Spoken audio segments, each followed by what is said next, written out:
نحمده ونصلي على رسوله الكريم اما بعد السلام علیکم ورحمۃ اللہ وبرکاتہ۔ تو معزز دوستو، سامعین کرام، آج ہم بات کریں گے وضو کے فرائض، سنتیں اور مستحبات، وضو کا مکمل طریقہ۔ سب سے پہلے اس بات کو سمجھ لیں کہ نجاست کسی بھی قسم کی ہو اس سے پاک ہونا ضروری ہوتا ہے، نماز پڑھنے کے لیے، قرآن پاک کو ہاتھ لگانے کے لیے، تلاوت کرنے کے لیے۔ اب نجاست کی کتنی قسمیں ہیں؟ نجاست کی دو قسمیں ہیں، ایک نجاست حقیقیہ، ایک نجاست حکمیہ۔ نجاست حقیقیہ جو نظر آتی ہو، جیسے پیشاب، پخانہ، خون، شراب۔ نجاست حکمیہ وہ جو شریعت نے حکم تو دیا ہو لیکن نظر نہ آتی ہو، جیسے کہ بے وضو ہونا یا غسل جنابت کی حاجت ہونا۔ اب یہ چیز نظر تو نہیں آتی لیکن روحانی طور پہ موجود ہے۔ تو نماز کے لیے دونوں قسم کی نجاست سے پاک ہونا ضروری ہے، نجاست حقیقیہ سے بھی، نجاست حکمیہ سے بھی۔ اب نجاست حکمیہ کی بھی دو قسمیں ہیں، ایک نجاست حکمیہ چھوٹی، اسے کہتے ہیں حدث اصغر، بے وضو ہونا۔ ایک نجاست حکمیہ بڑی ہوتی ہے، جیسے غسل کی حاجت ہونا۔ غسل کے تمام فرائض، مسائل ہم پہلے اس پہ ویڈیو بنا چکے ہیں، اگر آپ دیکھنا چاہیں تو لنک جو ہے وہ آپ کو نیچے ڈسکرپشن میں مل جائے گا، پورا مکمل طریقہ موجود ہے۔ تو آج ہم بات کریں گے وضو کے فرائض کی۔ فرض کہتے ہیں جس کے بغیر کوئی چیز مکمل نہیں ہوتی، اگر فرض رہ جائے گا تو وضو ہوگا ہی نہیں سرے سے، اور سنت ادا نہیں کریں گے تو وضو ناقص ہوگا، مکمل نہیں ہوتا، ثواب بھی پورا نہیں ملتا۔ مستحب وہ عمل جس کو کرنے سے ثواب زیادہ ہو جاتا ہے، چھوڑنے سے گناہ نہیں ہوتا۔ وضو کا کتنے فرض ہیں؟ 4۔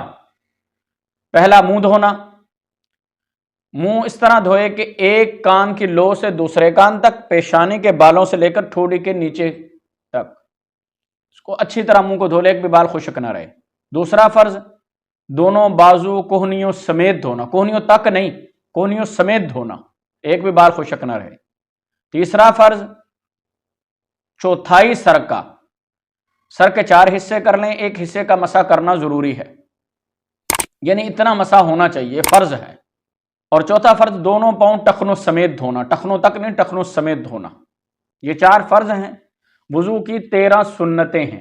تو وضو کی 13 سنتیں یہ ہیں، سب سے پہلے وضو کی نیت کرنا، بسم اللہ پڑھنا، دونوں ہاتھوں کو 3 بار، دونوں ہاتھوں کو گھٹنوں تک دھونا، مسواک کرنا، کلی کرنا، مسواک نہ ہو تو انگلی سے مل لے، ناک میں پانی ڈالنا، ناک کا خلال کرنا، داڑھی کا خلال کرنا، ہاتھ کی انگلیوں کا خلال کرنا، ایک بار سارے سر کا مسح کرنا، دونوں کانوں کا مسح کرنا، ترتیب سے وضو کرنا اور پے در پے وضو کرنا، یعنی ایک عضو خشک نہ ہو کہ دوسرا دھو لے۔ وضو کے 5 مستحبات ہیں، دائیں طرف سے شروع کرنا، گردن کا مسح کرنا، وضو کے کام کو خود کرنا، کسی دوسرے سے مدد نہ لینا، اور قبلے کی طرف منہ کر کے وضو کرنا، پاک اور اونچی جگہ پہ بیٹھ کے وضو کرنا۔ اور مفسدات وضو کتنے ہیں، یعنی وضو کن چیزوں سے ٹوٹ جاتا ہے؟ 8 چیزیں ایسی ہیں جن سے وضو ٹوٹ جاتا ہے۔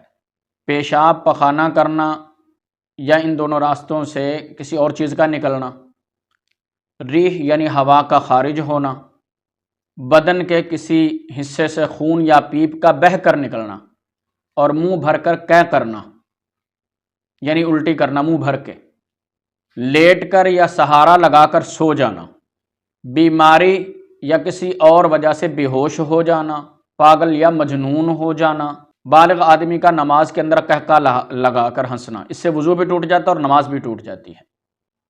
4 چیزیں ایسی ہیں جن سے وضو مکروہ ہو جاتا ہے۔ ناپاک جگہ پر بیٹھ کے وضو کرنا، دائیں ہاتھ سے ناک کو صاف کرنا وضو کرتے ہوئے، وضو کے اندر وضو کرتے ہوئے دنیا کی باتیں کرنا، اور سنت طریقہ کے خلاف وضو کرنا۔